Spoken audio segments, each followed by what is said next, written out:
Hey everyone, my name is Eman and today I'll be ranking D&D classes based on their roleplay ability, meaning how easy it is to roleplay them and how much story they have built into the class. So let's get into it. First things first, any class has infinite roleplay potential as roleplay is about the character and the player more than the class. Obviously, right out the gate that's a fact.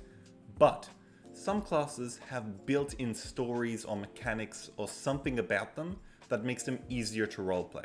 That is what I will be ranking today. This list is obviously very subjective, and these are the criterion that I used to determine which classes are good for roleplay and story, like which ones are easy.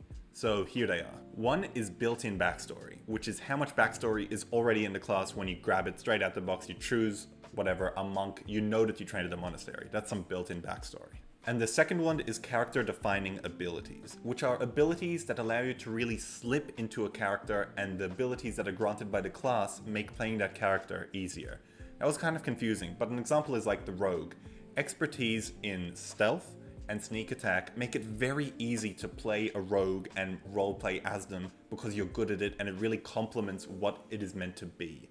I'm not explaining it right, but I think it'll make sense in the video. Let's see! Like always, I'll give a reasoning behind my choices, and you guys can let me know in the comments if I missed anything or what list you want me to do next, because I'm fully open to any ideas. So, let's start with A for Artificer. Artificers are natural tinkerers. This can make for some fairly easy roleplay with the abilities like magical tinkering and infusions that really works with the Artificer aesthetic. But there isn't any built-in backstory here, so it's not going to be the highest ranked here.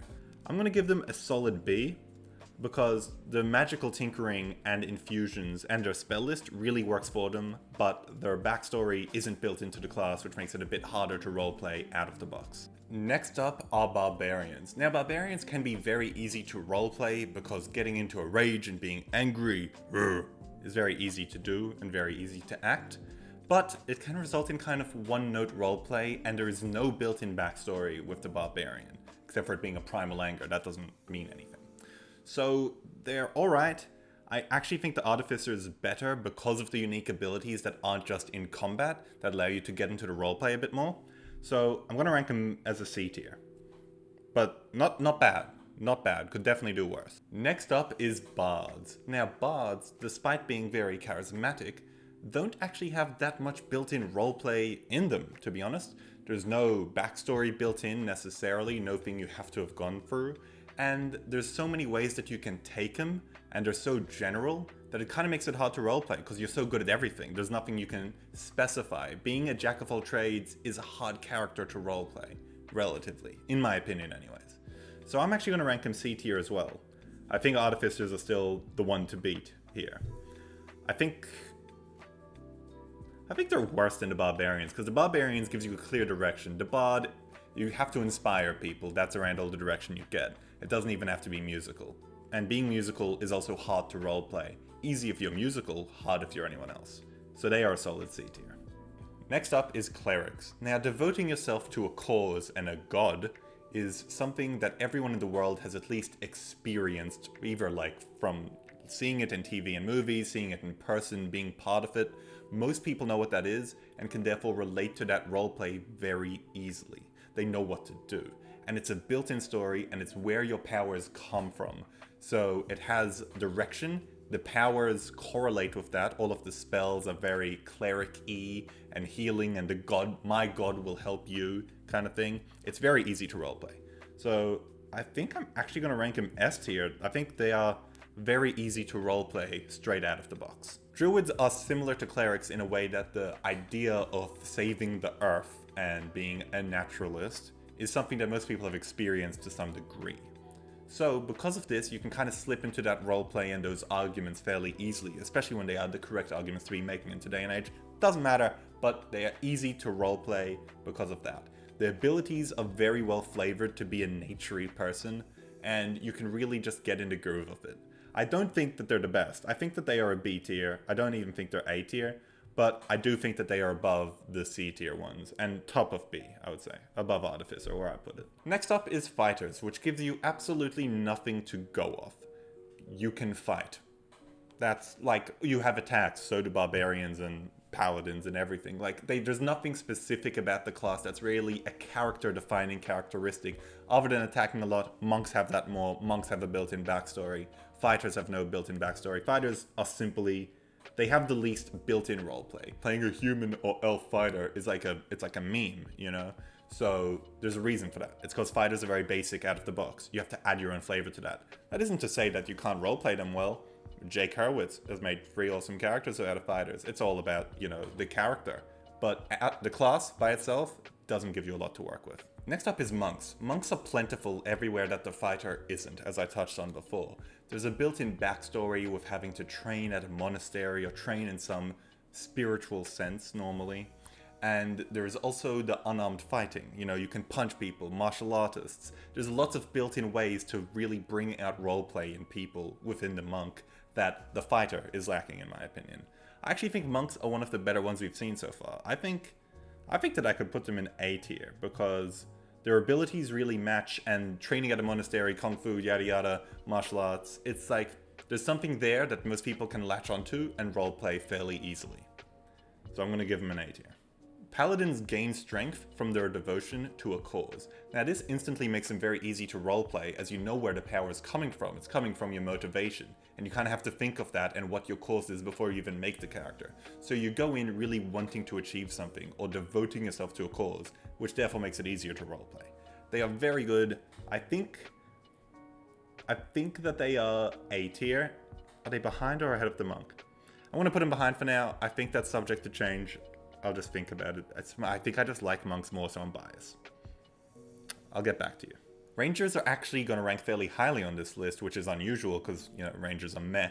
But the favorite terrain and favorite enemy, I think that's what it's called now, with Tashes, they make you have to have an enemy and terrain that are good for you, which means that you, as the player, have to think of that beforehand and get into the role-playing space. And then once you do, you are rewarded for doing so instantly with having that be a very good terrain for you to fight in, or a very good type of enemy for you to fight. So because of that, it's very easy to roleplay, and it kind of works into backstory. So I'm going to rank him B, and I'm going to rank him top of B, I believe. Yeah, I'm happy with them on top of B. Next up is the Rogue. I used this as an example before because it's very straightforward and very easy to roleplay. You have expertise in stealth, you have sneak attack. What are you good at? Sneaking and stealthing. What are you going to be? A criminal, probably, or pickpocket, or thief, or assassin, or something like that. It's very easy to roleplay this type of character because they're in literally every type of TV show media thing that has anything to do with, you know, fantasy or anything, you know, action. So they are very easy to play. Everyone's seen how they're played. You can be a stealthy, sneaky little guy, and your stats really represent that. So I think they're an S tier. I think clerics are stronger, but I think they're an S tier. Yeah, I think that's good. The paladin is better than the monk for roleplay because you have to really devote yourself to that cause, and that can be better for roleplay, where the monk has more backstory, I think, but the paladin's going to edge it out. I've swapped them. Sorcerers. Now, sorcerers have kind of a chosen one thing going on for them, but I find the origins of their power can be a bit vague, and I don't think that it's the best represented in the stats. I think metamagic can kind of arguably have been a wizard ability. It's like a full-on understanding of the magic and ways to manifest it, rather than like the raw power of a sorcerer, in my opinion. I think sorcerers should have more damage-dealing things and more like wild magic, essentially. I don't think, you know, that's just my issue with sorcerers being kind of a vague class, in my opinion. I don't think metamagic really suits them, so I'm going to rank them as a C tier, because there isn't that much to go off. Are they above a bard? Let me think. No. They are... The class features just don't represent what a sorcerer is in the books, in my opinion. The main class feature being metamagic. Warlocks. Warlocks and their patrons is just... you know, it's a perfect melding of a character's backstory and features and, you know, roleplay motivations. Especially with a good DM. With a lacking DM, it can actually be a bit difficult, but with a good DM, Warlocks are super easy to play, and it's just all built in right out of the box. You have a character, they went through something, they did a deal with the devil, yada yada. It's all understandable, it's all simple, and the class, the way it plays, really represents having the power gifted to you, in my opinion. Alright, I'm gonna rank the Warlock, they're S tier for sure. They're above the Rogue, but I'm gonna say below the Cleric because I believe the Cleric's religiousness is just a bit easier to roleplay than like the Patron giving you the power. With the Great DM, I would swap those, but base, I'm gonna leave that where it is. And finally, Wizards. Wizards are nerds in D&D, and if you are playing D&D, you are a nerd, so you probably know a little bit about playing a nerd. Hopefully, that's how I feel anyways. But if you're not, then maybe you won't relate to it as much, but I do think that the class features represented fairly well. Like I said before, I kind of think metamagic should be a wizard thing and sorcerer should have some other thing, but scratch that, doesn't really matter. Their class features aren't that distinctive. I think they're going to be B tier, top of B tier though, because you study books, you learn spells, and then you can use those spells to like do things. Like the way the class features and the spell book stuff really works with the wizard aesthetic and kind of makes them easy to play. So I think I'm happy with this list where everything is. Monk and Paladin, yeah. So that is my official list on which classes are easiest to roleplay right out of the box. Let me know if you like this video and let me know what tier list to do next in the comment section below. Thank you so much for watching.